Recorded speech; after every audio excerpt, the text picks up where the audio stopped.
Hello students, this is our chapter is matter around us pure.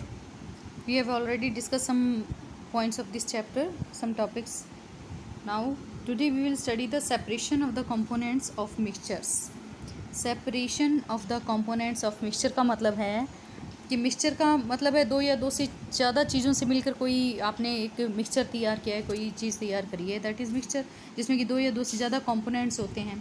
तो इसमें जो components हैं उनको हम कैसे अलग कर सकते हैं, what will be the separation techniques, क्या होंगी सेपरेशन टेक्निक्स, किस तरह से हम इनको अलग कर सकते हैं। मिक्सचर भी आप जानते हैं अलग अलग तरह का होता है। तो the method to be use for separating a mixture depends on the nature of its constituents. Actually क्या होता है कि सेपरेट करना मिक्सचर में से उसके कंपोनेंट्स को डिपेंड करता है कि किस टाइप के कंपोनेंट्स है, लिक्विड है, गैशियस है, सॉलिड है, किस किस का कॉम्बिनेशन है, किस किस का मिक्सचर है, इस चीज़ पर डिपेंड करता है। बहुत सारी सेपरेशन की टेक्निक्स हैं, जैसे कि फिल्ट्रेशन है और क्या नाम सब्लिमेशन है, सेंट्रीफिकेशन है, इवेपोरेशन है, क्रिस्टलाइजेशन है, डिस्टिलेशन है। बहुत सारी मेथड्स होती हैं जिससे कि हम डिफरेंट मिक्सचर्स को के कंपोनेंट्स को सेपरेट करते हैं। आपके सिलेबस में जो मेथड्स दे रखे हैं उन्हें हम डिस्कस करेंगे। तो बेसिकली अगर आप देखेंगे मिक्सचर एक्चुअली दो तीन तरह के हो सकते हैं। जैसे कि दो सॉलिड्स हैं आपस में, उनको मिला दिया हमने, वो भी मिक्सचर कहलाएगा। फिर दो कोई भी सॉलिड्स हैं उनको हमने आपस में मिला दिया तो वो भी मिक्सचर है।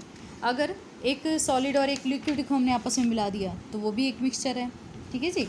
और अगर हमने दो लिक्विड्स को आपस में मिला दिया वो भी एक मिक्सचर है। तो मिक्सचर के कंपोनेंट्स पे डिपेंड करता है कि किस टाइप का सेपरेशन की टेक्निक हम इस्तेमाल करेंगे। तो सबसे पहले आपके इसमें दिखा रखी है प्रोसेस ऑफ इवापोरेशन।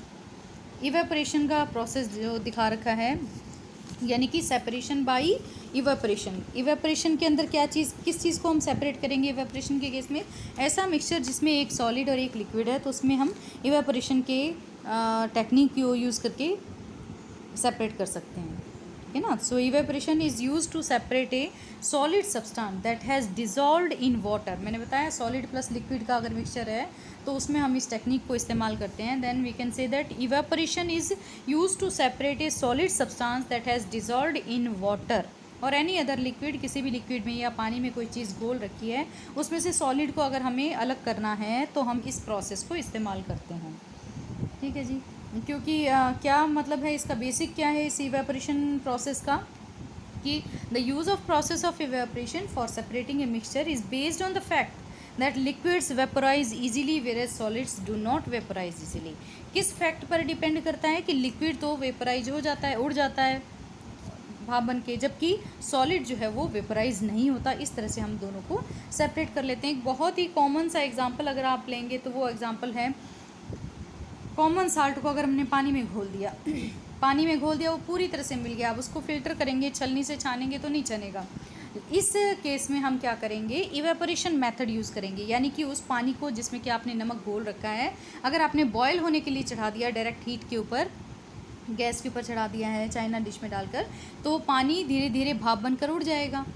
लगातार आप बॉईल करते रहेंगे और बचेगा उसके अंदर क्या, सॉलिड पार्ट। वो सॉलिड पार्ट क्या होगा, जो आपने उसके अंदर घोला था, यानी कि नमक। लेकिन यहाँ पर देखिए आपके में एक और एग्जाम्पल दे रखा है, वो है इंक वाला एग्जाम्पल, ठीक है। तो इंक वाले एग्जाम्पल के थ्रू भी हम इसको देख लेते हैं कैसे है। ये देखिए गैस के ऊपर एक बीकर रख रखा है, ये जो स्प्रिट लैम्प है इसके ऊपर एक बीकर रख रखा है, बीकर के अंदर पानी है, उसके ऊपर वॉच ग्लास है और इस वॉच ग्लास के अंदर क्या रख रखा है, इंक रखी हुई है, ठीक है। तो यहाँ पर आपके इस पे फ्रंट पेज पे लिखा हुआ भी ये देखिए कि evaporation is use to obtain coloured components from blue और ब्लैक इंक। कलर्ड कंपोनेंट मतलब इंक क्या है, एक डाई है। डाई के अंदर जो कलर्ड कंपोनेंट है, लिक्विड है प्लस कलर्ड कंपोनेंट है। तो कलर्ड कंपोनेंट को हमें अलग करना है। कैसे अलग करेंगे, जो कि पानी के अंदर घुला हुआ है कलर्ड कंपोनेंट, ठीक है ना। ऐसे अलग करेंगे कि जो पानी है वो इजीली वेपराइज हो जाएगा, जबकि डाई का ये जो कलर्ड कंपोनेंट है वो वेपराइज नहीं होगा, नॉन वोटाइल होगा, वोलेटाइल होगा। तो यहाँ पर इन्होंने क्या करा है कि बीकर के अंदर, ये देखिए पूरा मेथड भी लिख रखा है कि fill half a beaker with water, put a watch glass on the mouth of the beaker. Beaker में पानी भरिए आधा, उस पर एक वॉच ग्लास रखिए, केमिस्ट्री लैब में देखी होंगी आपने। Put few drops of ink on the watch glass. Watch glass के अंदर थोड़ी सी इंक की कुछ ड्रॉप डालिए।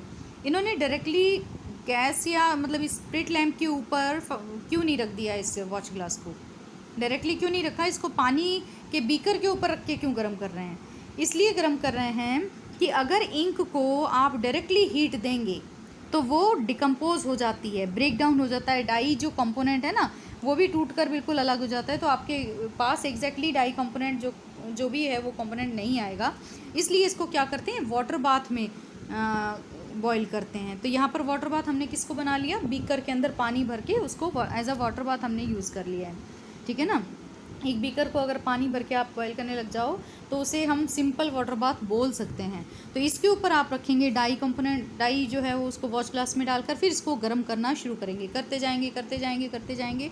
और जब इवेपोरेट होकर इसमें से लिक्विड सारा उड़ जाएगा तो जो आपके पास सॉलिड कंटेंट बचेगा, सॉलिड जो कंपोनेंट बचेगा वो सेपरेट हो गया एक तरीके से। तो यही टेक्निक है इवेपोरेशन की टेक्निक, इसे हम इवेपोरेशन बोलते हैं। नेक्स्ट जो टेक्निक दे रखी है आपके सिलेबस में वो है separation of cream from milk.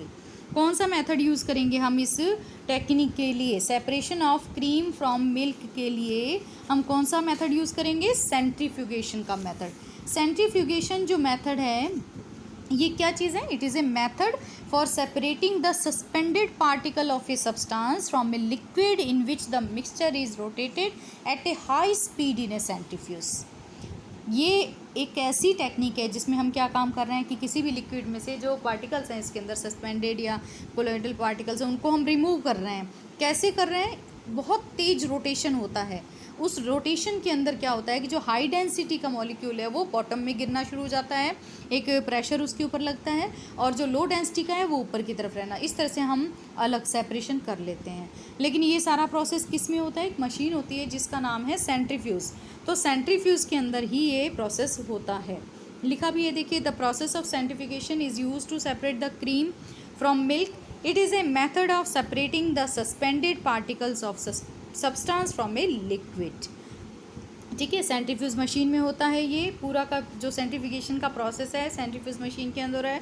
Density based programme होता है, मतलब ये है कि जो भारी मॉलिक्यूल है वो बॉटम के अंदर गिरता चला जाएगा, लाइटर मॉलिक्यूल ऊपर की तरफ रहेगा। तो इस तरह से सेपरेट जितने भी कंपोनेंट्स है वो सब इस तरह से सेपरेट हो जाते हैं। दो से ज़्यादा कंपोनेंट भी सेपरेट हो जाते हैं इसके अंदर, ठीक है ना। तो ये सेंट्रीफिकेशन टेक्निक होती है। ये लिखा है लास्ट पॉइंट देखिए, the basic principle of centrification is that the denser particles are forced to the bottom and the liquid being lighter remains at the top. और लिक्विड जो कि लाइटर साइड में जिसका कि डेंसिटी कम है वो ऊपर की तरफ रह जाएगा, जिसका डेंसिटी पार्टिकल की ज़्यादा है वो तली में यानी कि बॉटम के अंदर जम जाएगी। Now the question arise that what are the steps of separating cream from milk. Centrifugation machine के बारे प्रोसेस के बारे में देख लिया हमने, किसके थ्रू हो रहा है, सेंट्रीफ्यूज मशीन के थ्रू हो रहा है। तो इसके थ्रू हम एक और भी काम कर सकते हैं कि मिल्क से क्रीम को भी रिमूव कर सकते हैं।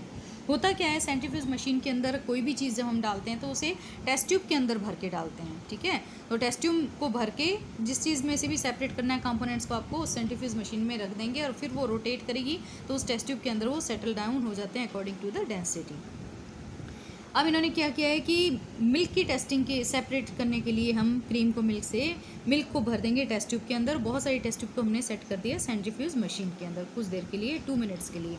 अब क्या होगा, the process of centrification is also used in dairies to separate cream from milk. यहाँ तो टेस्ट ट्यूब की बात मैं कर रही हूँ, लेकिन बड़ी बड़ी डेयरीज जो होती हैं वहाँ पर भी सेंट्रीफ्यूगेशन होता है, सेंट्रीफ्यूज मशीन रखी हुई होती हैं तो उसमें भी रिमूव करी जाती क्रीम। एक्चुअली क्या होता है कि milk is a suspension of tiny droplets of oil, ठीक है ना।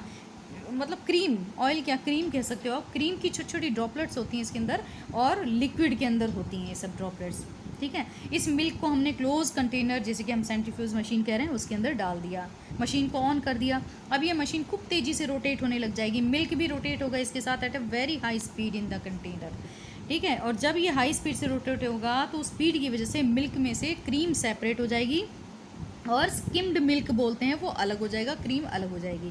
क्रीम लाइट होती है मिल्क की तुलना में, लिक्विड उसकी तुलना में, तो ये ऊपर की तरफ तैरने लग जाएगी, जबकि मिल्क जो स्किम्ड मिल्क बचेगा वो बॉटम की तरफ चला जाएगा। इस तरह से हम सेपरेट कर लेंगे, ऊपर की तैरती हुई क्रीम को अलग कर लेंगे और ये जो स्किम्ड मिल्क है वो अलग हो जाएगा। तो ये सेंट्रीफ्यूगेशन प्रोसेस के थ्रू हम क्या काम कर सकते हैं, separation of cream from milk भी कर सकते हैं। इसके अलावा भी कुछ रोल हैं इसके सेपरेशन ऑफ क्रीम के सेंट्रीफ्यूगेशन के। कि लेबोरेटरीज़ में कुछ टेस्ट वगैरह में इस्तेमाल होती है ये टेक्निक। और दूसरी बात ये है डेयरीज़ में, जैसे कि मैंने बताया, क्रीम अलग कर दूध में से क्रीम अलग कर ली जाती है। डेयरी बड़ी बड़ी हैं, वहाँ पर बड़े लेवल पे होता है ये काम, बड़ी मशीन होती है। और वॉशिंग मशीन में जो वेट क्लॉथ्स जो हो रहे हैं, स्क्वीज़ हो रहे हैं, निचोड़े जा रहे हैं ना, वो भी इसी सेंट्रीफ्यूगेशन प्रोसेस के थ्रू ही होता है।